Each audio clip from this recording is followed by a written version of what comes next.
À Culture sous toutes ses coutures, aujourd'hui, on a décidé de faire un tour au symposium de Cap Santé, riche en couleurs. C'était le thème de l'événement. Un événement qui accueille chaque année des milliers de personnes. Et cette année, c'était plus de 70 peintres et artisans qui étaient présents. On va voir ça.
Avec Marie-Chantal Fortin. Madame Fortin, vous êtes coordonnatrice ici au Symposium Cap Santé.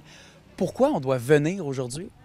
On doit venir parce qu'on a d'abord 74 artistes qui viennent de partout au Québec. Puis c'est vraiment des artistes qui ont été sélectionnés avec beaucoup de soins. C'est des artistes professionnels qui sont vraiment incroyables et vraiment, il faut apprendre à les découvrir. Alors, on a plein de beaux trésors ici sur le site. On invite les gens à venir justement faire un tour, puis prendre le temps de visiter chaque kiosque, prendre le temps de parler avec chacun des artistes. Il y en a plusieurs qui peignent sur place, c'est toujours intéressant. Pendant qu'ils travaillent, on peut voir comment ils font. Et les artistes sont quand même ouverts, là, ils veulent qu'on vienne les voir. Oui, oui, vraiment, ils veulent vraiment ça. S'ils ne voulaient pas ça, ils ne feraient pas des symposiums. Alors, ils sont vraiment ouverts, ils veulent venir jaser avec les gens, ils veulent que les gens viennent les visiter, qu'ils s'intéressent à leurs arts. Fait qu'il ne faut pas se gêner, il faut venir, il faut poser des questions. Et puis, on est vraiment hyper chanceux parce qu'on a une merveilleuse météo aujourd'hui. On attendait de la pluie, puis jusqu'à présent, c'est pas ça qu'on a eu. La nature est notre côté. Ah, vraiment? Vous nous aviez demandé hier s'il allait faire aussi beau. On ne croyait pas qu'on aurait eu une belle journée comme aujourd'hui. Bien sûr que nous, on se prépare depuis plusieurs mois. Hein. C'est un travail qui a lieu sur une longue période de l'année, qui est fait entièrement par des bénévoles, qui mettent énormément de cœur. Donc, c'est toujours le fun d'avoir Dame Nature qui vient s'allier à nous puis pour nous aider à offrir un bel événement. Et vous l'avez dit, les bénévoles ils viennent ici, évidemment, ils ne sont pas payés, ils sont heureux d'être ici. Je pense que la culture, corrigez-moi si je me trompe, le but, c'est de rassembler les gens. Ça représente quoi pour vous, cet événement-ci? C'est sûr que c'est assez important. Oui, bien oui, il y a des bénévoles qui travaillent pendant la fin de semaine sur le site pour nous aider avec toutes sortes de tâches à accomplir, mais il y a aussi l'organisation de l'événement. C'est entièrement organisé par une équipe de bénévoles aussi. Donc, c'est des gens qui sont à la retraite pour la plupart d'entre eux, puis qui font ça par passion, qui font ça parce que bon, c'est sûr, ils se réalisent là-dedans aussi, mais il y a ça prend de la passion. Ça prend beaucoup de passion, ça prend beaucoup de cœur aussi, puis je vous dirais que ça manque vraiment pas dans l'organisation. Et ce qui fait que je crois aussi que c'est beaucoup ressenti par les gens qui visitent, mais aussi par les artistes qui viennent nous visiter d'année en année. Les gens vous ont fait probablement des beaux commentaires. Oui, oui, les artistes, on sait qu'ils sont heureux de revenir à chaque année dans le comté de Portneuf, à Cap Santé. Déjà qu'on est chanceux de pouvoir tenir l'événement sur un site patrimonial exceptionnel. Déjà, ça, c'est une grande richesse en soi. Ensuite, les artistes nous disent qu'ils sont toujours très heureux de venir dans Portneuf, ici, de venir particulièrement à Cap Santé parce qu'ils se sentent très bien accueillis. Ils disent que l'accueil est chaleureux et sympathique et convivial. Fait que ça, c'est c'est un plus. Bien sûr, nous, à ça, quand Dame Nature se rallie à nous puis vient nous aider à offrir un événement encore plus spectaculaire, on est très heureux. Et ça prend, bien entendu, tous les gens de la population, on les invite à venir participer à cet événement-là parce que oui, on le fait d'un côté pour les artistes, mais on le fait aussi beaucoup pour que les gens puissent venir découvrir ces artistes-là, venir découvrir l'art en général. On a un sculpteur sur place, on a aussi beaucoup des artistes. Une variété de choses à voir. Oui. Et Mme Fortin, si les gens veulent venir, c'est où? Est-ce que ça coûte quelque chose? Qu'est-ce qu'on fait? D'abord, c'est à la place de l'église de Cap-Santé. Et non, c'est tout à fait gratuit. Il n'y a aucun prix pour rentrer. On a un stationnement, on demande une collaboration de 2 $ de stationnement pour les gens qui veulent l'utiliser. Nous, c'est un moyen de financer notre événement. Donc, 2 $, c'est pas énorme, mais il y a un moyen de descendre la côte à pied aussi. La navette est gratuite. Donc c'est gratuit, il faut seulement venir avec le sourire, finalement. Oui, oui, vraiment. Puis même au-delà de visiter le site, on offre même des ateliers gratuitement qui sont offerts par des artistes de la région. Donc, on avait ce matin un atelier, cet après-midi un autre atelier, demain après-midi. Donc, c'est des ateliers qui sont ouverts à tous. On apprend à faire de la peinture. Oui. Bien, ce matin, il y avait un atelier qui s'appelait Récupérons et créons. Donc, à partir de matières recyclables, de quelle façon on peut créer des choses intéressantes. Ça s'adressait aux enfants de 8 ans jusqu'à 98 ans. Donc. Et puis, quand même, on a un bon range, comme on dit en bon français. Un bon range, oui. Et puis, cet après-midi, on a un atelier sur l'art-thérapie qui est donné par une artiste de Cap-Santé aussi, Catherine Blackburn. Qu'est-ce que c'est l'art-thérapie? Bien là, peut-être que vous pourriez faire une petite entrevue avec elle, mais... Ça va être notre cue, je pense qu'on va y aller. Oui, ben oui. Marie-Chantal Fortin, merci beaucoup, vraiment. Bon succès. Merci, puis merci d'être venu nous visiter. Ça nous fait plaisir, merci.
Alors, je suis Donald Vézina, je suis directeur ici à Culture et patrimoine de Chambault-Grondines.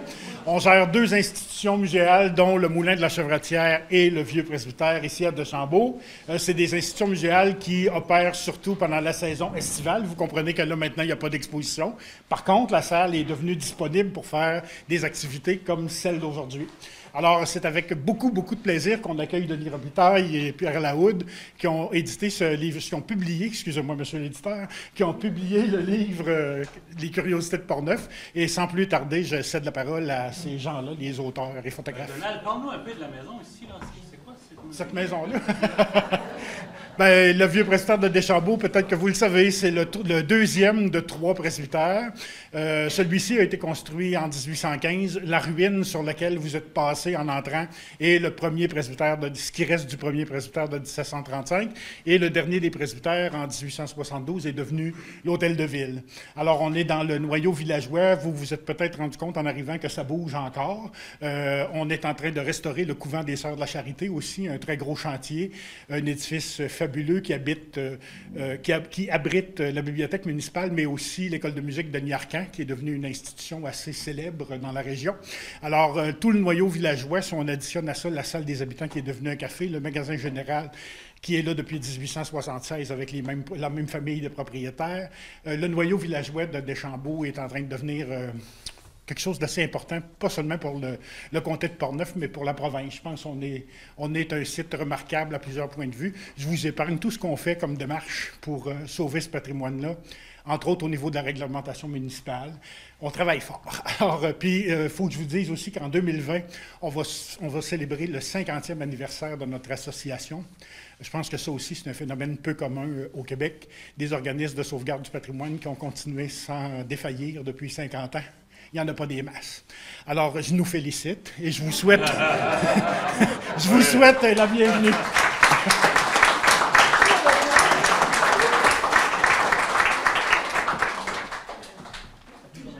Bon, bien, merci de votre venue. Merci de venir avec une aussi belle température. Hein? C'est quand même charmant, là, avec la pluie. Écoutez, mon histoire avec la région de Portneuf est une histoire d'amour qui est là depuis très longtemps. Donald parlait de la société historique qui a plus de 50 ans bientôt. Moi, mon histoire d'amour, elle a commencé en 1975 avec la région.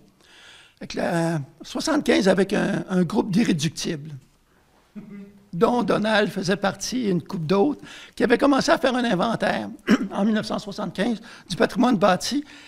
Et à mon avis, mon humble avis, c'est un des plus beaux inventaires qui a jamais été fait au Québec.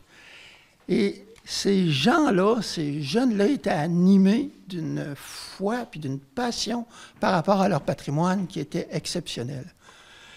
Et cette passion-là, ils ont réussi à la transmettre.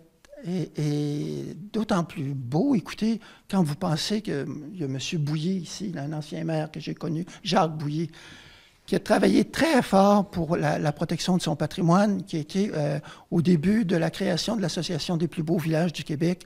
Ce sont des gens qui se sont vraiment investis. Et en plus, on me faisait remarquer Élise Paris-Tousignan, qui a travaillé ici dans le domaine du patrimoine. Écoutez, ces gens-là ont même fait reculer Hydro-Québec à l'époque avec les tours. Il faut le faire, là. C'est quand même un milieu, Donald le disait, un milieu unique, un milieu à part. Et ce milieu-là m'a toujours fasciné.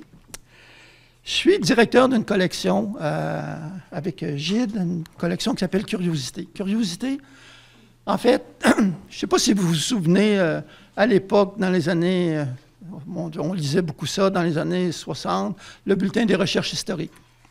Le Bulletin des recherches historiques, c'était un recueil de toutes sortes d'anecdotes qui concernaient l'histoire d'un lieu. C'était pas gros, c'était tout petit. Mais on était toujours fascinés par ce bulletin des recherches-là. Alors moi, j'ai eu l'idée de faire un gros bulletin des recherches historiques.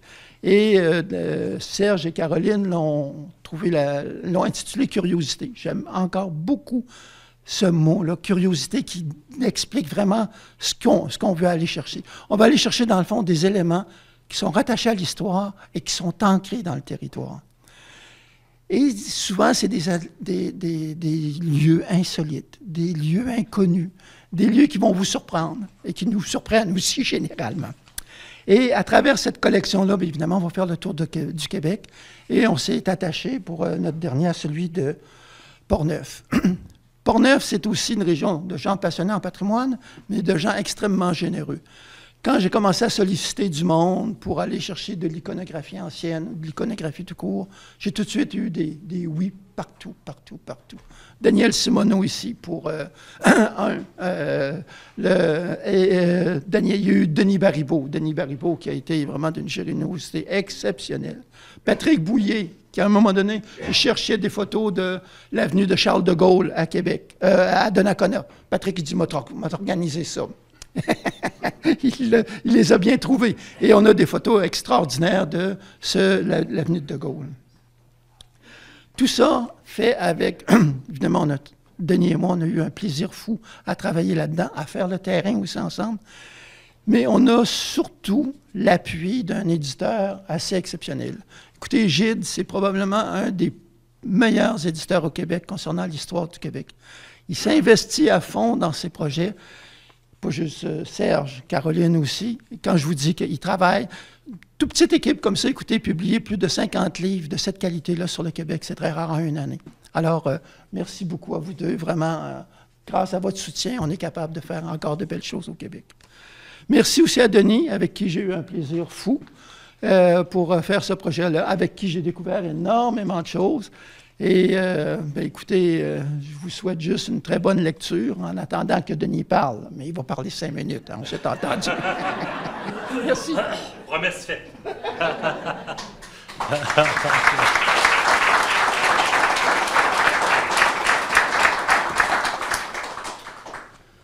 Bien, merci d'abord d'être ici aujourd'hui. C'est vraiment exceptionnel de retrouver des personnes avec qui j'ai eu l'occasion de travailler dans la région, des gens qui travaillent dans le domaine du patrimoine, dans le domaine aussi paroissial, parce que je me suis investi pas mal de ce côté-là. Donc, merci de votre présence aujourd'hui. Ça a été vraiment, pour moi, un énorme plaisir que de me replonger dans tout l'univers patrimonial ici, tout ça, d'une région que j'aime beaucoup. En fait, comment est fait un livre comme celui-ci? Il y a des balises qui sont données, c'est-à-dire 100 sujets. Alors, donc une centaine de sujets traités avec 350 mots uniquement, avec des photos, donc 2 pages pour chaque sujet. Et ça veut dire donc que c'est un assez bon défi en termes de nombre, en termes aussi de concision. Mais c'est aussi un défi parce que c'est 100. Il a fallu faire un choix parce qu'on en aurait pu en faire pas mal plus. Donc, vous voyez ça aussi. J'avais aussi comme souci de couvrir l'ensemble du territoire de la MRC de Portneuf, donc qu'il y ait des lieux racontés pour chacune des municipalités. Alors ça aussi, je trouve que c'est important. Puis aussi diversifier je dirais le genre de lieux. Alors, pour vous donner une idée un peu, il y a du patrimoine industriel, commercial et agricole. Alors, on peut penser à des relais de poste, on peut penser à des moulins, on peut penser à des industries, le patrimoine religieux, des chapelles, des églises, cimetières, phénomènes naturels et paysages, les chutes de l'Aîné, le pont de pierre de Saint-Léonard, le marais provencher de Neuville, vous voyez ce genre de lieux, des lieux institutionnels, par exemple le couvent de Saint-Casimir, la salle de cinéma à Saint-Casimir, le gentilhommière de Lac-Simon, vous voyez ce genre de lieux. Ensuite, domestiques, des maisons, quelques maisons importantes et anciennes, génie civil, des ponts, notamment, des artistes aussi, des architectes, des sculpteurs, des événements historiques. Alors, Pierre a mentionné le passage de Charles de Gaulle, il y a aussi le fort Jacques-Cartier à Cap-Santé, un abri antinucléaire à Saint-Raymond. Saviez-vous qu'il y avait un abri antinucléaire là? Ça n'a pas servi, heureusement. Et de la toponymie aussi, les écureuils, Pont-Rouge. Alors, vous voyez, de l'origine des noms. Alors, l'idée, c'est d'aborder les sujets par l'angle de la curiosité, c'est-à-dire attirer l'attention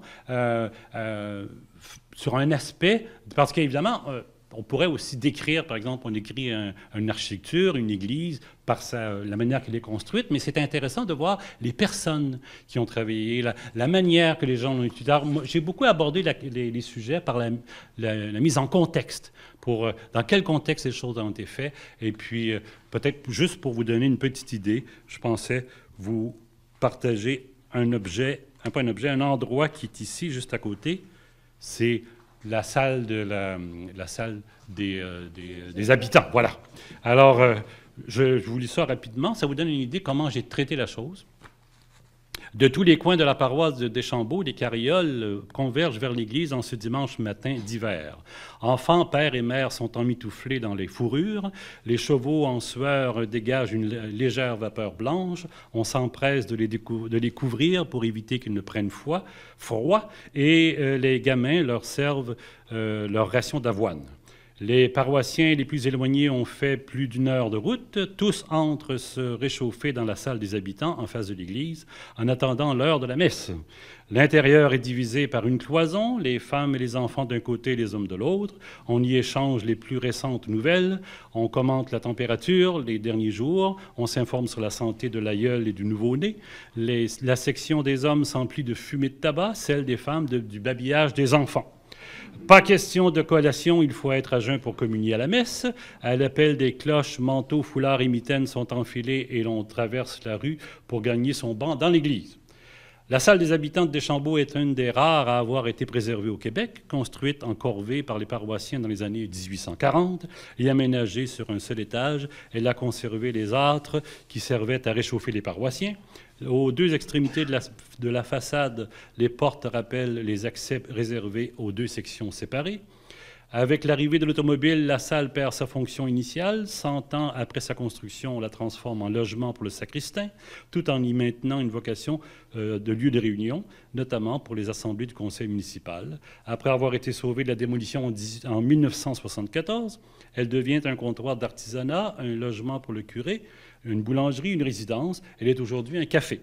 Située au 109 rue de l'Église, la salle des habitants jouit d'une protection patrimoniale en vertu d'un règlement municipal adopté en 2008. Vous voyez, c'est ce genre de choses que vous allez pouvoir lire. Celle-là, vous n'avez pas besoin de la lire, c'est fait. Alors, il vous en reste 99. Alors, l'idée, c'est de vous promener dans Port-Neuf, d'aller voir ces sites. Il y a les cartes à l'intérieur. Quand vous recevez de la visite chez vous, faites-le faire le tour de l'endroit. Vous allez sûrement découvrir des endroits dans Port-Neuf, vous qui y résidez déjà, et puis les gens qui vont vous visiter vont apprécier de découvrir l'endroit. Alors, merci beaucoup. Merci Pierre, merci Serge et Caroline aux éditions Gide. Et merci à Bernadette et Monique qui ont lu les textes au fur et à mesure pour me faire leurs premiers commentaires. Et merci aussi à Patrick, Eliane, Donald et d'autres qui sont ici aujourd'hui, qui m'ont donné un coup de main en me donnant des informations et en me fournissant la documentation pour quand même une centaine de sujets. Il fallait avoir quelque chose à dire sur chacune. Merci beaucoup. Merci pour votre présence.